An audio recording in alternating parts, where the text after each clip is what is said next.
kitchen hacks that you should never let your mother know about. Accidentally knocked over the salt jar when I was cooking for the first time. Don't panic at this time. Peel a potato and boil it in the soup for a while to absorb the excess salt.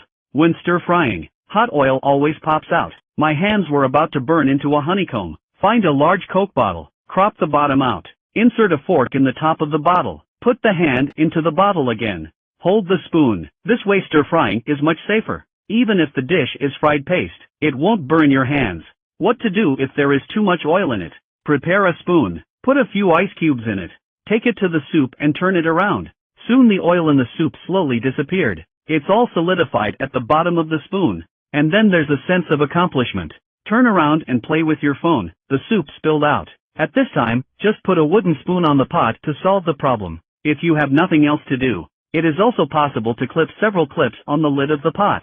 It can do the same thing. Every time you stew bone broth, a layer of white foam will float on the soup. Take a mother's washcloth. Spread it flat in the soup to absorb the foam. It doesn't matter how long you stew. Clip out the washcloth. Bone broth is crystal clear. The unfinished pizza hardens after a while. Put it in a pot. Add a small amount of water. Close the lid and cook for a while. Boil the water dry. In this way, the pizza can return to its original taste. Just look at the brushed effect. I want to make my own egg pie, but it doesn't spread